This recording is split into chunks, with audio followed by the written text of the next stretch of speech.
Railway board की member Jaya Verma Sinha ने कुछ देर पहले विस्तार से इस हादसे की वजहों और राहत के इंतजामों के बारे में मीडिया से बातचीत की है। आपको सुनवाते हैं।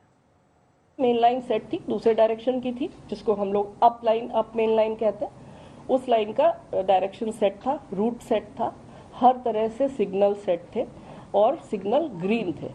ग्रीन सिग्नल का मतलब है ड्राइवर को सिग्नल का इंडिकेशन अगर ग्रीन मिल रहा है, इसका मतलब है उसका आगे का पाथ एकदम क्लियर है और वो सीधा अपनी पूरी स्पीड, जो भी उसको परमिटेड मैक्सिमम स्पीड है, उस पर वो अपनी गाड़ी को चला के ले जा सकता है। तो वो लगभग यहाँ पे इस सेक्शन पे इस गाड़ी के लिए 130 किलोमीटर की परमिटेड स्पीड है, वो 128 किलोमीटर पर आवर पे था, जो कि हम लोगों ने लोको के रिकॉर्ड से भी कंफर्म किया है। वो 128 किलोमीटर पर आवर की स्पीड पे था, कोरोमंडल वाला। और दूसरी डायरेक्शन से यशवंतपुर जो आ रही थी वो भी 126 पे थी, वो भी 130 पे परमिटेड है, वो भी 126 किलोमीटर पर आवर पे थी। इनके सबके लोगों के डेटा से हम लोगों ने ये कंफर्म भी कर लिया है कि ये स्पीड थी गाड़ियों की, जो कि उनकी परमिटेड स्पीड के अंदर थी, लिमिट पे थी। तो ओवर स्पीडिंग की कोई बात नहीं थी। प्रिलिमिनरी फाइंडिंग से ऐसा लगता है कि सिग्नलिंग में कोई परेशानी पाई गई, लेकिन वो भी प्रिलिमिनरी जानकारी है। हमारे जो कमिश्नर ऑफ रेलवे सेफ्टी हैं, उनकी जांच चल रही है, इसलिए उनकी जांच कंप्लीट हुए बिना हम लोग कुछ भी नहीं शेयर कर सकते हैं अभी डिटेल में, क्योंकि जो भी हम कहेंगे अगर वो गलत हो गया तो फिर वो ठीक नहीं होगा। इसलिए हम भी अभी इंतजार कर रहे हैं कि वो अपनी फाइंडिंग्स हमें कंप्लीट डिटेल्ड फाइंडिंग्स हमें बताएं, जिससे कि हम लोग पता कर सकें कि क्या कारण था जिसकी वजह से ये दुर्घटना हुई। तो ये हादसा कैसे हुआ, अब इसको लेकर जो अलग अलग तरीके से जांच चल रही है, कई तस्वीर धीरे धीरे और तस्वीर क्लियर हो रही है। आपको हम जरा ये सीधी तस्वीरें जरा दिखाएं और इससे समझाने, ग्राफिक्स के माध्यम से समझाने की कोशिश करते हैं कि दरअसल ये हादसा हुआ कैसे। स्पीड को लेकर बात आ रही थी, क्या ओवर स्पीड थी या सिग्नल दिया गया और उस सिग्नल को ना समझा गया हो और उसकी वजह से यह हादसा हुआ हो। कई तरीके की थ्योरी के बीच जो बातें कही जा रही है कि ये देखिए, यहां एक मालगाड़ी जो है वो खड़ी थी, उसी बीच स्पीड के साथ वो गाड़ी आती है कोरोमंडल और वो आकर मालगाड़ी से टकरा जाती। जो ये मालगाड़ी है इसमें लोहे के रॉड भरे हुए थे। मालगाड़ी अपनी ही जगह रह गई, लेकिन क्योंकि वहां वेट और वजन बहुत रहा होगा, इसकी वजह से अब जो पीछे से ट्रेन आ रही है वो पीछे से आते हुए उसके डिब्बे जो हैं वो झटके हैं और दूसरी तरफ जो आप ट्रैक में देख रहे हैं वहां पर जाकर गिर जाते हैं और सामने से आ रही दूसरी ट्रेन से टकरा जाते हैं। बहनगा बाजार रेलवे स्टेशन पर आप अब दिशा की लूप लाइन में एक आयरन और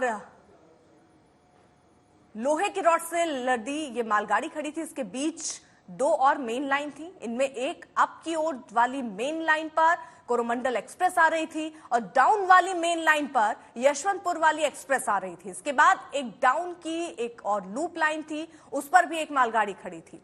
हुआ कुछ ऐसा कि डाउन वाली लूप लाइन से हावड़ा वाली एक्सप्रेस गुजर रही थी, उसकी रफ्तार 126 किलोमीटर प्रति घंटे थी। उसी वक्त अप वाली मेन लाइन से 128 किलोमीटर प्रति घंटे की रफ्तार से कोरोमंडल एक्सप्रेस आई, डिरेल होकर आयरन और लदी मालगाड़ी के ऊपर तक चढ़ गई, जिससे उसके डिब्बे बिखर गए। डाउन लाइन से आ रही यशवंतपुर एक्सप्रेस के आखिरी के 2 डिब्बे इसकी चपेट में आ गए और इस तरह कोरोमंडल एक्सप्रेस के 22 डिब्बे और यशवंतपुर एक्सप्रेस के 2 डिब्बे बुरी तरह हादसे की चपेट में आ गए।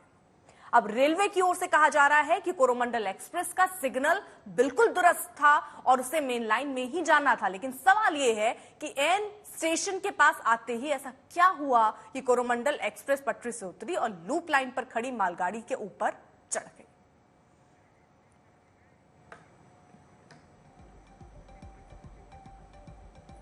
दो सहयोगी इस वक्त हमारे जुड़ चुके हैं। ऋतिक मंडल भी हमारे साथ है, सत्यजीत भी हमारे साथ है। सबसे पहले जरा सत्यजीत आपका रुख करते हुए, ये जो पूरी घटना है एक के बाद एक सब खबरें और तस्वीर साफ हो रही है, लेकिन अभी भी सवाल वही है कि जो कोरोमंडल ट्रेन है वो अपने ट्रैक पर आगे बढ़ रही थी, स्टेशन से ठीक पहले ऐसा क्या होता है कि वहां से वो डिरेल होकर वहां खड़ी मालगाड़ी से टकरा जाती है, जिसके बाद ये हादसा और विकराल हो जाता है जब सामने से आ रही एक और ट्रेन उनके डिब्बों के साथ टकरा जाती है। यहां कहां अभी कमी पाई गई है, किस तरीके से जांच चल रही है, क्या खबरें अभी सामने आई हैं, किसकी लापरवाही की वजह से इतना बड़ा हादसा?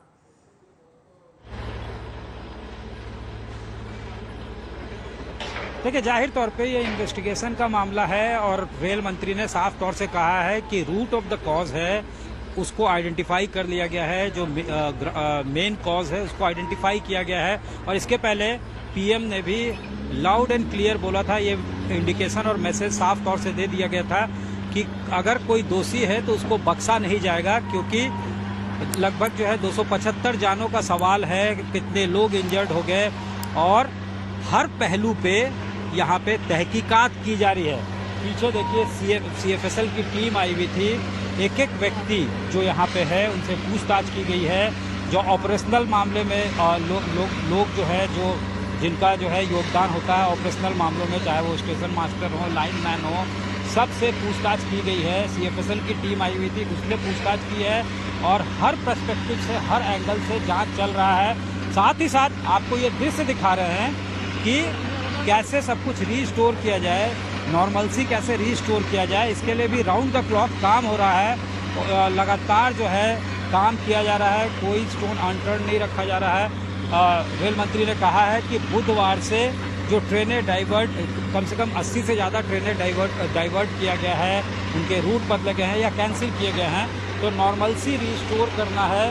और आपको दिखा दें कि ये 2 ट्रैक जिस पे काम चल रहा था, इसको लगभग जो है इसका काम कंप्लीट हो चुका है। यहाँ आप देखिए कोई काम नहीं लगा हुआ है।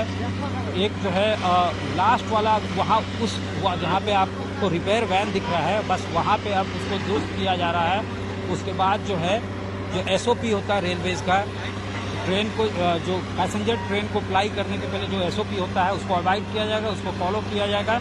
उसके बाद ट्रेनें जो है चलने लगेगी, यानी रेल फिर से आपको पटरी पे इस ये जो डिवीज़न है उसमें दिखने लगेगी। एक इम्पॉर्टेंट डिवीज़न है क्योंकि यहाँ से आपको बंगाल से लेकर उड़ीसा, आंध्र प्रदेश और तमिलनाडु तक ये रेल लाइन दौड़ती है और उन ट्रेनों में जिंदगी की रफ्तार दौड़ती है।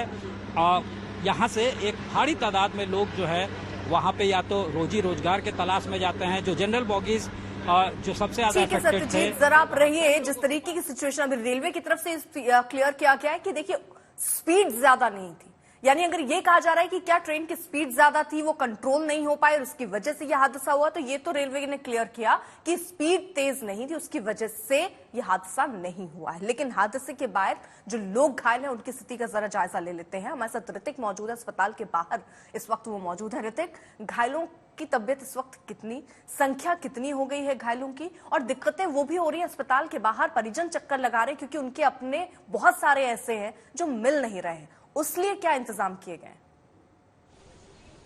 जी देखिए बिल्कुल, फिलहाल मैं सोरो के सरकारी अस्पताल में हूँ। दरअसल ये अस्पताल जो जहाँ पर एक्सीडेंट हुआ है बालासोर में, वहाँ से सबसे नज़दीक का अस्पताल है।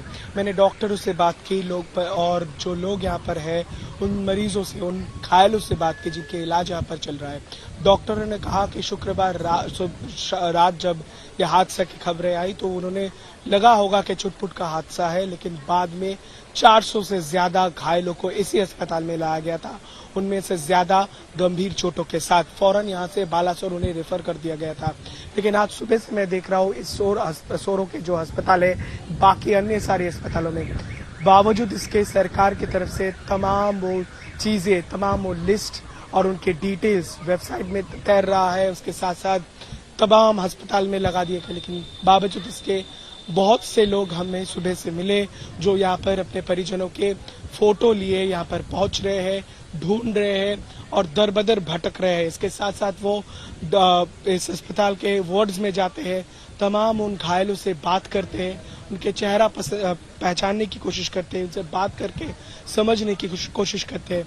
यहाँ तक कई सारे जो जहाँ पर जो मॉर्ग्स है या फिर ऐसा बहुत सारा जगह यहाँ पर है, एक स्कूल को मॉर्ग में तब्दील किया गया है और इन सब जगहों पर भी वो लोग जा रहे हैं।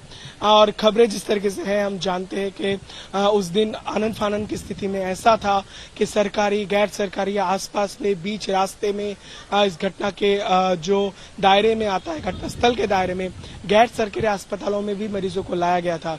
तो सुबह से लेकर कई सारे लोग ऐसे हैं, अगर कोई आला अफसर चाहे वो बंगाल से हो, उड़ीसा से हो या फिर दक्षिण भारत के किसी भी राज्य से हो, आंध्र प्रदेश से हो या फिर